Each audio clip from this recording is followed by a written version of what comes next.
Tune in for the audio, or you can even watch back. Giving players all the props, or put them on blast. We don't give no hot takes, only talk facts. We're giving all our devotion, riding high on this wave of emotion. Going all out, yeah, 'cause this is our time. No, ain't no stopping us till we reach the finish line. All in, we came here to win. We're gonna give everything. S-I-C-K on the run. S-I-C-K, sick. On fire, we're ready to fight. We'll bring the house down tonight. S-I-C-K on the run. S-I-C-K, sick. Play it on the car ride, play it when you lounge. X and O, you know that we can hold it down. Shout out to my man Sammy, got it off the ground. And to all the listeners tuned in right now, got debates, analysis, and speculation. This is sports talk for the new generation. You know where to find us, got a reputation. Sick podcast, your #1 sports destination. Giving all our devotion, riding high on this wave of emotion. Going all out, yeah, 'cause this is our time. No, ain't no stopping us till we reach the finish line. All in, we came here to win. We're gonna give everything. S-I-C-K on the run. S-I-C-K, sick.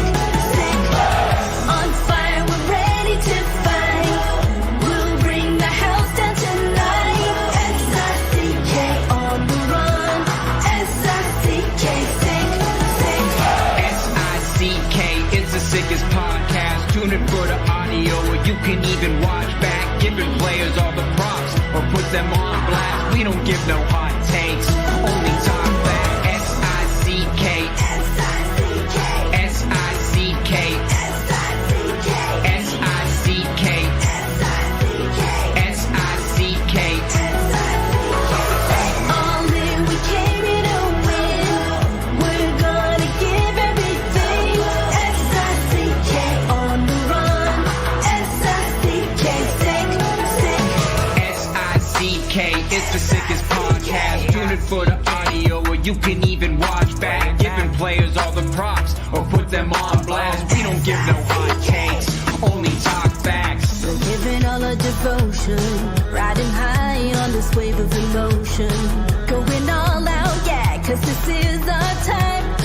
No, ain't no stopping us till we reach the finish line. All in, we came here to win. We're gonna give everything. S-I-C-K on the run. S-I-C-K, sick. On fire, we're ready to fight. We'll bring the house down tonight. S-I-C-K on the run. S-I-C-K, sick. Play it on the car ride, play it when you lounge. X and O, you know that we can hold it down. Shout out to my man Sammy, got it off the ground. And to all the listeners tuned in right now, got debates, analysis, and speculation. This is sports talk for the new generation. You know where to find us, got a reputation. Sick podcast, your #1 sports destination. Giving all our devotion, riding high on this wave of emotion. Going all out, yeah, 'cause this is our time. No, ain't no stopping us till we reach the finish line. All in, we came here to win. We're gonna give everything. S-I-C-K on the run. S-I-C-K, sick. On fire, we're ready to fight. We'll bring the house down tonight. S-I-C-K on the run. S-I-C-K, sick. S-I-C-K, it's the sickest podcast. Tune in for the audio, or you can even watch back. Giving players all the props, or put them on blast. We don't give no hot takes, only talk back. S-I-C-K, S-I-C-K, S-I-C-K, S-I-C-K, S-I-C-K. Turn up your volume. Because you're about to listen to The Sick Podcast. With Tony Marinaro. 55 seconds left in the penalty, a minute and 27 seconds left in regulation time. Boston 4, Montreal 3. Lafleur coming out rather gingerly on the right side. He gives it into Lemaire, back to Lafleur. Oh! The sickest Montreal Canadiens podcast. You're in the ball! Sports entertainment like no other. Rejoint, on lui fait perdre la rondelle, une passe devant. Et c'est le dégagement et ce sera la victoire des Canadiens. Stanley pour les Canadiens, le 23e de l'histoire. You found the dogs! John, you found the dogs! He found the dogs! And all together, they worked a young team to the top. And now, a 24th Stanley Cup banner will hang from the rafters of the famous Forum in Montreal. The Canadiens win the Stanley Cup! Brought to you by Energy Transportation Group. Driven to be different. La Vida Tibi. Embrace your true nature. And Playground, your premier gaming destination. It's gonna be sick. Marinaro on this Wednesday, September 4th. Hope everyone is doing well. 12 days away from the Montreal Canadiens golf tournament. 14 days away from the start of camp for the Montreal Canadiens. The Sick Podcast brought to you in part by Energy Transportation Group, a leading full-service logistics provider serving all of North America. Driven to be different. Also brought to you in part by Bittt Tibi. They launched their new Ultra Lager, refreshing, thirst-quenching beer, perfect for the hot summer days. Only 90 calories, 2 grams of carbs, 4% ABV per can, available in pack of 6 and 12 in grocery stores all around the province of Quebec. Ultra light and ultra refreshing. And also brought to you in part by Playground, where you step into the world-renowned poker experience at Playground, where free food and drinks at cash game tables, a bad beat jackpot that's over $2.1 million, weekly promotions, daily tournaments, unmatched customer service. That's what awaits you. Why play anywhere else? Just minutes from downtown Montreal, across from the Mercier Bridge. Playground. He's a regular collaborator on Wednesdays, and he's there for us tonight. TSN hockey analyst and their director of scouting, Craig Button. How are you? I am really good, Tony. I mean, it's hard to believe that we're just past Labor Day. And what does just past Labor Day mean? It means that hockey season is just around the corner. So always excitement at the beginning of a season, and certainly 32 teams, different rosters, new players coming in. What will it look like? What are the projections? But it's all fun, isn't it? Yeah, it really is. Craig, obviously a tragedy hit the hockey world last week when we found out that Johnny Gaudreau and his brother Matthew, while bike riding together as a family, where the following day they were going to enjoy their sister's wedding, both of them as groomsmen, were hit by a car driven by a drunk driver, and they both lost their lives. The hockey world is in mourning. The Gaudreau family is in mourning. Their friends, their family, and the entire world. I mentioned this earlier today on BPM Sports Radio that I didn't know Johnny Gaudreau outside of Johnny Gaudreau, the hockey player. I didn't know Johnny Gaudreau, the person. And as is custom, very, very unfortunately, when someone passes away, a lot of people come forward and they start to share their stories and, some of the moments they shared together, some of their souvenirs. By all accounts, a fantastic person, his brother too, a fantastic family. And, we keep seeing the videos surface now, and we see the one video where he's having a real good time at Kevin Hayes' wedding on top of Brady Tkachuk's shoulders, and everyone gravitating towards him. And it seems like he was just one of those guys that just brought everyone together. And I said this once again, Craig, on radio this morning, the National Hockey League and all other sports leagues, I'm hoping that they can do a better job of giving us the ability to get to know the humans, to get to know who they really are, not just the hockey player, not just the athlete, because, there's some real special people out there. And I hope that's able to happen one day. But, I haven't got your thoughts yet, but what a tragedy. Yeah, I would add a word in front of it, a senseless tragedy. Two young people that had so much vibrancy in their lives, and as you pointed out, with their family, and so much love from whatever that family was, their immediate family, their mom and dad, their spouses, everybody, to their teammates, to people in the hockey world. It just is a senseless tragedy. The pain that the Gaudreau family is experiencing will never go away, and that's what makes this tragedy so senseless. So, hockey will start. People will carry on with their lives. Johnny's young kids will start to grow and walk and speak, and Matthew's unborn son Trip will, and at the end of it all, the pain that everybody's experiencing close to Johnny and Matthew, it's forever. And that is just something that, makes you ache inside, that nobody should ever have to go through. I'll finish with this, with what you said about the NHL and other sports. I also think that the media has to do a job, has to be responsible and be part of that process too, in terms of, like, we can critique a player's performance. We can critique a player and say, geez, that's a bad giveaway, or geez, yeah, that goaltender obviously didn't want to let that one in. You got to be very careful in terms of, being personal. You should never be personal. You can critique play, don't critique the person. And I think media and the proliferation of media in so many different ways has created a sense of, I need a little more privacy and everything. So how everybody engages in trying to get to know the players and to get to know the stories behind the players, I don't think it's just incumbent upon the league solely. I think it's incumbent upon the people trying to deliver those stories, because those stories are there, and the trust that has to be built up has to be done over a period of time. And like I said, I asked players this over years. I said, player makes a mistake. I said, did you try to make that mistake? Players don't try to make mistakes. Of course not.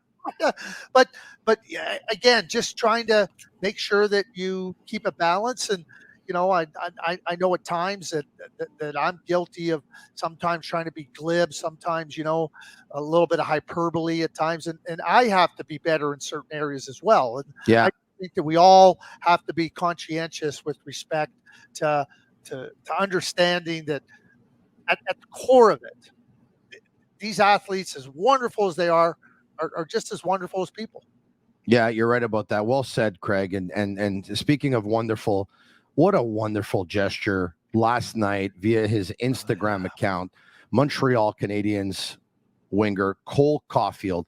Let's see if we can bring up the message. This truly was very, very touching.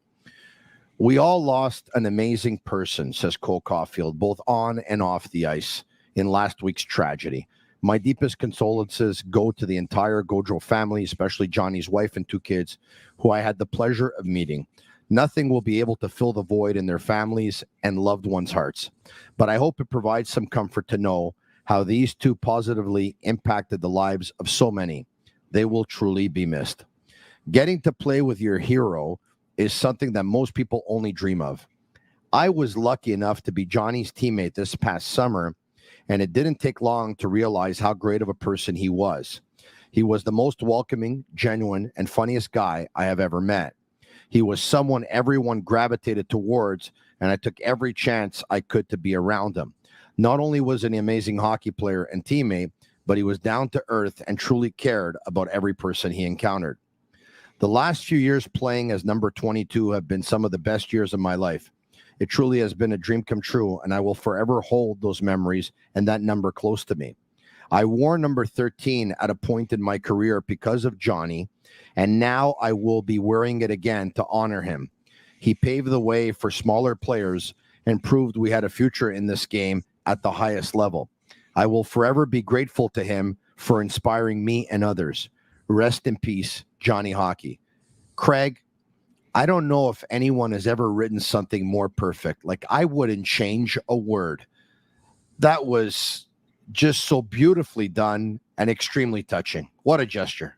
It's beautiful. And you think about, again, I talk about athletes, and so here's Johnny Gaudreau, and he is playing at Boston College, drafted in the 4th round.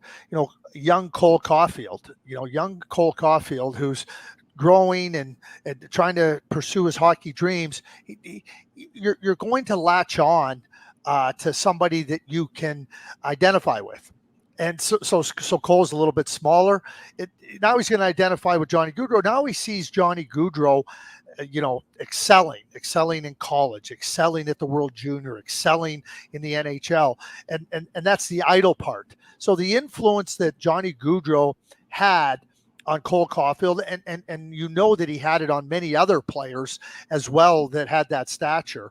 And then for Cole Caufield now to take that period of you were my idol and I wanted to be like you, and Cole's a real terrific player, then to play with him and to say, wow, like imagine Cole the first time he's playing with Johnny Gaudreau thinking, I'm playing with Johnny Gaudreau now. I can't believe it. Like he takes it back in time, and then now to take it to a step that Cole never would want to, or anybody would want to. I'm going to wear the number to honor Johnny Gaudreau. It's beautiful. It really is beautiful. And it speaks to how sports can really influence young people in such a positive way. And certainly Johnny Gaudreau did that for Cole Caufield, as Cole expressed so fantastically. Here. You're right about that, Craig. So appropriate. Yeah. Craig, the last couple of days have been really interesting because ever since Patrik Laine, and I had Pierre Maguire on yesterday to discuss this, but ever since Patrik Laine told members of the media, I don't want to come back a 30-goal scorer. I want to come back a 40, 50-goal scorer. And so it got me thinking, right? 50-goal scorers, A, they don't grow on trees, and B, the last time it happened with the Montreal Canadiens was Stéphane Richer, who did it twice in a 3-year span under Jean Perron and under the late Pat Burns.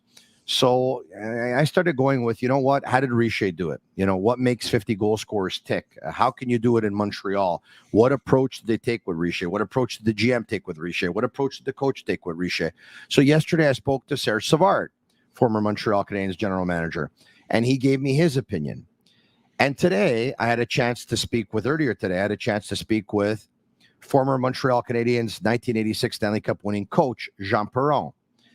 And Craig, this is funny because both gentlemen, both with the 86 team, back to back, yesterday and today, I asked them how to deal with a 50-goal scorer and a deal with a guy like Richer. They both gave me completely opposite answers. Isn't that something? Isn't that something? Well, the GM and then the coach, right? Like the coach is working with them every day.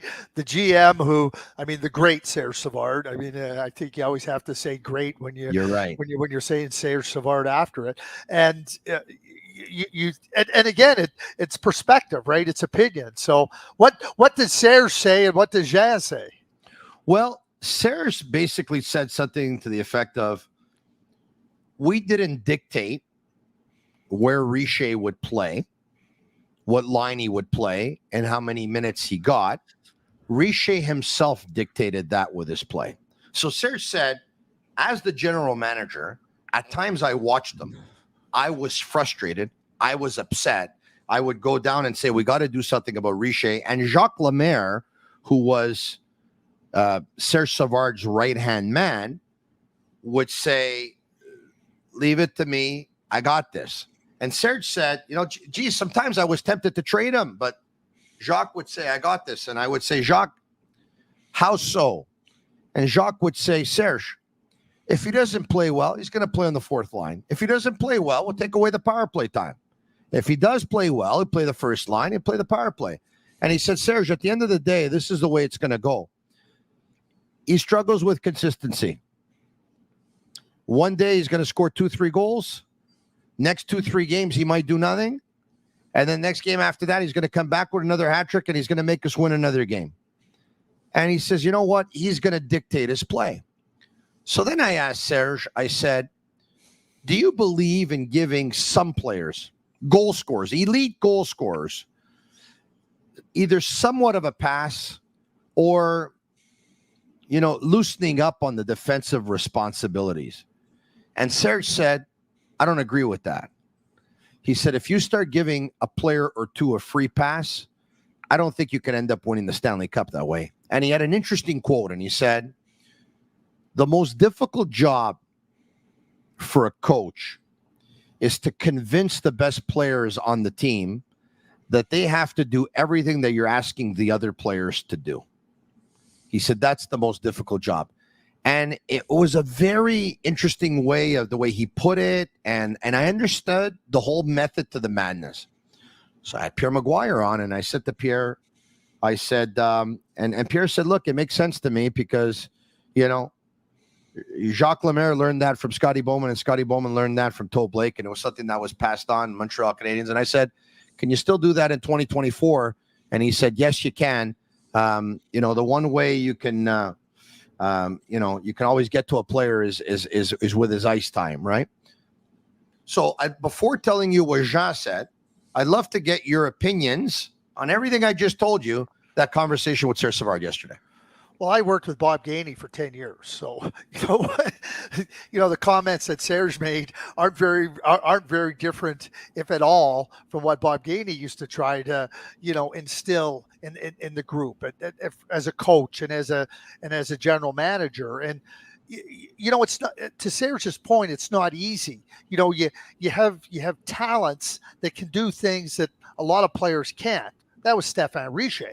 I mean, you think about the size, the power, the shot, and yet at the same time you're going, well, geez, he scored 50 twice. Maybe he could have scored 60. I'm always reminded of Danny Grant, who was from the Maritimes, and I think he scored 40 one year or 30, and he told some young player, he goes, don't score 40 because then they'll expect it from you every year, you know, and so expectations play a part in it, right? And everything. But fitting into a team, and I go back, and Serge and Bob both played with Pierre Larouche. Pierre Larouche was a magnificent offensive player, and Scotty Bowman was the coach. And there was nights when Pierre Larouche played a lot more, played a little bit more on the power play, played a little bit more. There was nights when he didn't even dress. There was nights when he played on the fourth line. Scotty used them based on what Pierre was telling him he was going to be able to deliver on that given night. And I think that becomes a big part of coaching and understanding and trying to when I use the word instill, you're trying to instill into the group that what you're doing matters and how your goals matter, your checking matters, your defensive details matter, and you're trying to get everybody to understand that this is what we have to do to be successful as a team. You're giving up a little bit of yourself for the greater good, so to speak. I think that's a big part of coaching. And you know, there's going to be a little bit more leeway. Like somebody that's maybe not as gifted might not get an extra couple of shifts to show that he might have more that night, but a more gifted player will. But where you straddle that line and where you're at with it becomes incredibly important. Scotty Bowman said this to me many, many years ago. And he talked about the game, and I thought it was so simply put. And it put, to me, it put it in perspective. He goes, Craig, the game is played at even strength 5-on-5. He goes, there's 10 skaters on the ice. There's one puck. That means at most only one player can have the puck. So if you're the team that has the puck, the other 4 players better be thinking about how we're going to keep the puck. And if you're the team without the puck, the other 5 players better be figuring out a way how to get the puck back and not be giving up chances against. And I thought, geez, isn't that as simple as anybody could put it? So if Patrik Laine, I'm just going to use Patrik right now, we know he can score, but if you don't have the puck, you got to be either getting open if we do have the puck. And if we don't have the puck, you better be doing things that don't make us vulnerable and susceptible to the other team. I think that becomes so incredibly important. And it's a challenge. Listen, I think one of the hardest things coaches have is leaning harder on their top players. The good coaches are not afraid to lean harder on their top players. And I think you learn that. And sometimes in a first coaching job, you're not as comfortable as doing it as you are in your second coaching job. And I'll just finish with this. Think about Jacques Lemaire. Jacques Lemaire, Hall of Famer, outstanding two-way player. Scotty Bowman again said, if Jacques wanted to score a lot more goals or a lot more points, he could have. But he really understood that being a complete player, the 200-foot player, that's a term used now. Jacques Lemaire was a 200-foot player back in the 70s. Yeah. But he played with Lafleur. He knew how great Lafleur was. But when he became the coach, and Guy was nearing, not nearing, he was right near the end of his most productive, of his best productive years. Jacques was the one that had to say, I can't play you anymore. And we all know where it led and where the friction was. That couldn't have been easy for Jacques Lemaire, because he had to take a personal relationship, somebody that he had massive success with, and then take it and try to work with the rest of the group to say, this is what's best for the rest of the team. And, Jacques might have been criticized because Guy was such a fan favorite, rightfully so. But what Jacques was trying to do, or what he did, was, the team's bigger than you, Guy. That's hard for coaches to do. 8 Stanley Cups centered the number one line with Lafleur and Schutt, one of the best 200-foot players of his generation. Jersey not retired. 8 Stanley Cups. Oh, well, I think his number should be retired. I think Claude Provost should be in the Hockey Hall of Fame. Before Bob Gainey, there was Claude Provost, and Sam I think Pollock. Steve Schutt's number should be retired too, by the way. Yeah. Do I mean, you think of a Hall of Famer, right?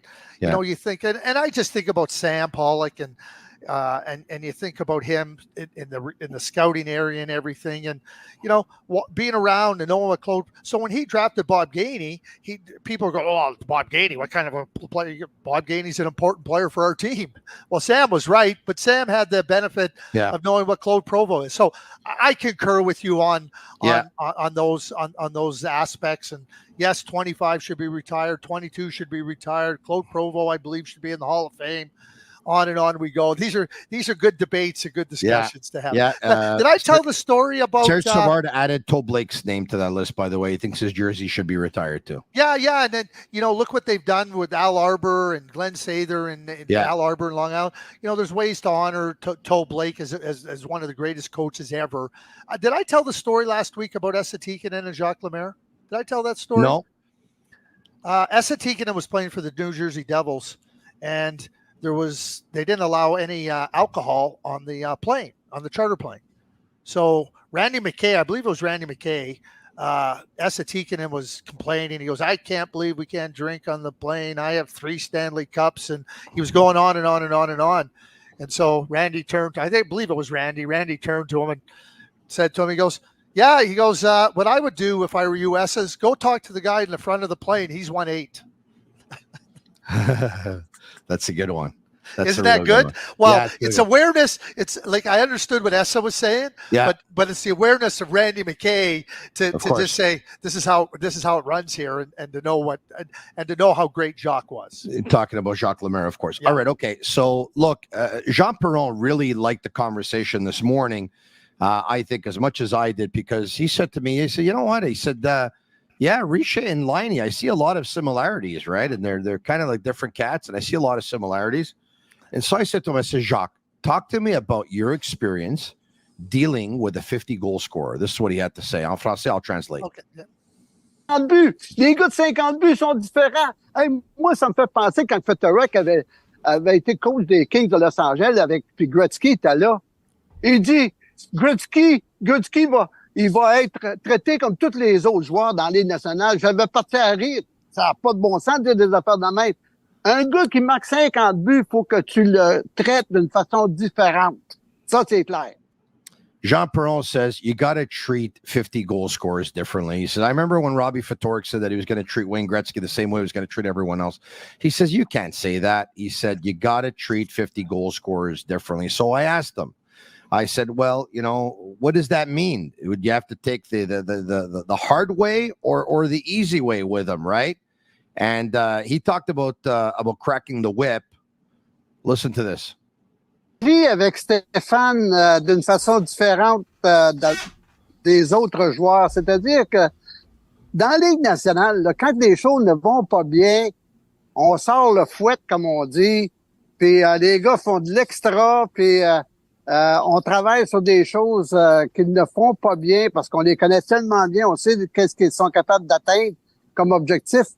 Mais avec Stéphane, là, fallait absolument pas lui donner des coups de pied au derrière ou sortir le fouet. Ça ne marchait pas.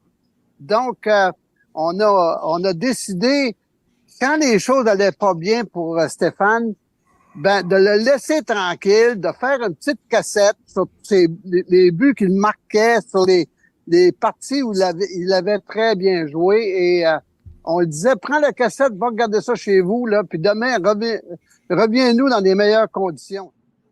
So he said, no, he says, in the National Hockey League, when a player's not doing well, you either crack the whip and you go hard on him, or you take the complete opposite approach. And that's the approach we took with Stéphane Richer. We gave him the tap on the back. We brought him into the office. We talked to him. We showed him tape, highlights of all the things that he did well, of when he was having success, when he was scoring. We gave him the tape. We told him to bring it home and look at it. And tomorrow would be a new day. That's something. Well, you have, again, going back to people, right? Like Stéphane Richer was a magnificently gifted hockey player. He had talents that were rare. I just quickly, just a quick aside. I remember him scoring a goal. He stepped over the red line and blasted a slap shot. I forget who it was against. The goalie never even moved. The puck was in and out of the net before. I mean, you think about that. Think about scoring from center ice, and that's the type of like tremendous talent that Stéphane had. But you have to understand people, and some people are going to respond to a different type of direction, to a different type of encouragement, to a different type of approach. And again, a coach has to understand what each player is going to benefit from for the benefit of the team. And I players, and we'll talk about hockey here. We're talking about hockey. The players know on a team, like what players can help you and when. And they also know, okay, he's deserving, and that's another balancing act for the coach, right? Like trusting your players to sit down and say, okay, we understand, we'll support the coach. These are all such significant factors in working with your players and working with your team. And Jean talked about with Stéphane making a decision. Some players need a little bit of a nudge. Some players need more of a push. Some players need a little bit of a guiding hand. Yeah. And you have to understand that it's not a catch-all for every single player because they're all different. So listen to this. Could Jean handle Stéphane by himself, or did he need someone else to help him? He needed someone else. Guess who, Craig? Listen to this. Et Wayne Halliwell, psychologue sportif, tout le monde le connaît évidemment. Je pense, si je ne me trompe pas, il a déjà travaillé avec des Olympiens canadiens, toutes ces choses-là. Il est fantastique. Oui. Mais est-ce que toi, tu étais au courant le nombre de fois que il y a eu des rencontres entre Wayne et Stéphane? Puis est-ce qu'à un moment donné, toi, tu disais, Wayne, j'ai besoin que tu parles à Stéphane aujourd'hui, là. Est-ce que tu peux nous en dire quelque chose là-dessus? Non, Wayne Halliwell, là, on le cachait. On le cachait la seule personne qui était au courant, les deux seules personnes qui étaient au courant que Wayne Halliwell était aux pratiques, caché sur la galerie de la presse, c'était Serge Savard puis c'était moi.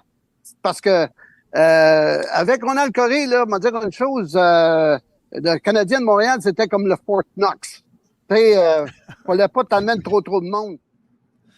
There you have it. But earlier in that clip, what you didn't hear was Jean Perron said, at one point, I went to see Serge Savard, and I said, Serge, I want us to hire Wayne Halliwell. Of course, very well-known, very well-respected sports psychologist who's worked with, and you would know this, of course, more than anybody, with many Canadian Olympians and many athletes over the years. And he said, Serge agreed. We brought in Wayne Halliwell. Wayne Halliwell worked with Stéphane Richer, was really able to get to him. And he would be there at the practices. Sometimes he was watching. We would hide him from everyone else. Only people, the Canadians that knew that Wayne Halliwell was working with us, besides Stéphane, of course, who was seeing Wayne, was Jean Perron and Serge Savard himself. And, it's I'm happy you brought that up because last year, Yoel Armia had an amazing final 3 months of the season. And at one point he came out and he said to members of the media who asked him, what's the turning point here? How did things turn around? And he said, I started to see a mental performance coach. And so we asked Josh Anderson, who was struggling. Josh, you think you should see a mental performance coach? And he said, I don't believe I need that right now. But you know what? And that's okay. That's Josh's prerogative. But it worked real well for Yoel Armia. And obviously a sports psychologist like Wayne Halliwell worked real well for Stéphane Richer. Yeah, and there's so much there to, and I've worked with sports psychologists and the teams that I've been with and people that were really instrumental in not only helping the players, but also helping us. Sarah said there was times he wanted to trade Stéphane Richer, right? Like, we think about, and I'll use Wayne, and I'll use Wayne's name. So Wayne was helping Stéphane. He was also helping He was also helping Serge. He was also helping Jean, in terms of like, okay, here's what we got to do. We had a sports psychologist that we worked with in Minnesota and Dallas. And we had drafted Enrico Ciccone. Enrico Ciccone, who but speaks English, French, and Italian. And Enrico was a competitive, fiery guy. Well, Bob Gainey was our coach. The wires could touch easily for him, by the way. The wires touched easily, yes. Yeah, so, but fiery. And our sports psychologist said to Bob was coaching, and Bob wanted to know, okay, is there anything he does? He said, yeah. He goes, when Enrico gets worked up and he gets to his moments where, the fire, and you talk about the wires coming close together, everything in his head, in his mind is French. Well, Bob goes, well, that's good for me to know. I'll deal with them in French. Like if you're speaking to somebody, like if you don't know that and you're saying to them in English, you're not, you think you're calming them, but you're not. Bob right away, like, good. I'd like, now Enrico can be calmed down and just get settled a little bit in his and go out and play. So when I say that it helps, I just use that example. There's a lot of different examples, but again, here's Serge. Like, Serge comes through. Jean Perron's coming through from Moncton University. He's got a collegiate college background, and Serge, like, smart people are open to ideas from different areas. It's another great example of why I say the great Serge Savard, because he's open to it. He's not saying, well, this is the way it was. Like, just do this, don't just do that. Oh, Wayne can come in and help. Well, he's going to help all of us. And ultimately, as a manager and as a coach, you want to do things that with your individual players where they feel they're contributing to something bigger than themselves and they can feel good about what they're doing. That it's brilliant, and I think it's wonderful. And when I heard Jean say, we treated it like Fort Knox, like, hey, listen, why are you gonna share things that you think give you an advantage? Yeah, Enrico used to work the morning show for the radio station that I'm working for now. Some time ago. When was the last time you touched base with Enrico, Craig? Oh, I probably talked to him in the spring and. Last time I talked to Enrico, I love Enrico. I talked to you about Stevie Bejan, one of my favorite people. Like, Enrico, I love Enrico. Just another wonderful guy. He's having a lot of success in politics where he's a member for Marquette, of course, the Quebec Liberal Party. And he's got a bunch of responsibilities. And one is he's the official opposition critic for sports recreation. Another one for anti-bullying. Anyway, he's doing a real good job. So we say hello to Enrico Ciccone if he's watching. And by the way, Jean added that years later, he actually received a phone call from another hockey team. Listen to this. This is something. Tu te souviens quand Stéphane Richer, Claude Lemieux était avec les Devils de New Jersey, Lou Lamorello m'avait appelé une couple de fois pour savoir comment est-ce que j'avais réussi à faire fonctionner Stéphane Richer et Claude Lemieux, parce que c'était deux caractères complètement différents. Il y en a un, c'était un coup de pied dans le derrière, puis l'autre, c'était le gars de velours. Isn't that something? He says years later, when Stéphane Richer and Claude Lemieux played for the New Jersey Devils, Lou Lamoriello called me and asked me how I got those two players to produce. And I told Lou, I said it was easy. One of them I had to be hard on him, Claude Lemieux. The other one I had to treat him with, with white gloves, and that was Stéphane Richer. But isn't that something, eh? Lou Lamoriello, general manager of the New Jersey Devils, calling Jean Perron, who used to be the coach of the Canadiens, and saying, "Hey, Jean, How did you get these guys to produce under you? That's a pretty cool story. Well, again, here's Lou Lamoriello. Okay, I'm going to reach out and I am going to try to help my two players here, Claude and Stéphane, be the best they can be so that our team can be successful. So, where can I turn to find out how I help them be the best they can be? Keep in mind here, Tony, the whole idea here is that how are we going to help this player or these players be the best they can be so that our team can be successful? It's with the objective of pushing things higher, helping people be better. That's the beauty of the whole thing. I remember Rod Langway was Jean Perron's assistant with San Francisco, and they played in the Cow Palace. And I remember going there we were there one time, and I was with Bob Gainey, and we went out. We met them after the game. It was fascinating because Rod had been with Bob, and then Jean had coached that '86 team where Bob was the captain. I just sat back and was a fly on the wall. You know what I wish I had? I wish I had a tape recorder, because it was just phenomenal to hear them talk about hockey. And yeah, it was, I guess that was the IHL at the time. It was just fascinating to hear former teammate, former coach, and just talking hockey. It was, and I think Jean Perron, I hear the passion still in his voice today. He's got a passion for hockey. I love it. Yeah. I really like talking to Jean Perron. I really do. And brings back great memories too, of course. And I really love talking to you, Craig. And you know what? Lo and behold, over 35 minutes have gone by here. It's been a lot of fun. And I look forward once again to talking to you next time. Thanks so much for doing this. We'll talk to you soon. Okay, here's a little bit of advice for you, okay? Yes. Try to when you're riding your Vespa, make sure you're not speeding in and out of traffic and create all kinds of havoc. Wear your helmet. I definitely wear my helmet everywhere I go, and I drive responsibly. The best thing about the Vespa, two great things. A is gas. Yep. $10 a super probably gets you about 150 kilometers or whatever it is. And the other thing is not real hard to find parking. And you don't have to pay for the parking either, which is pretty cool. So if you don't have one, Craig Button, get the Vespa. And if you do, we're a group of about 8 to 10 people out of the West Island. We gather in Lachine on Saturdays or Sundays, and we go up Notre Dame into downtown Montreal to Old Montreal, and then from there up Saint Laurent to get to Little Italy.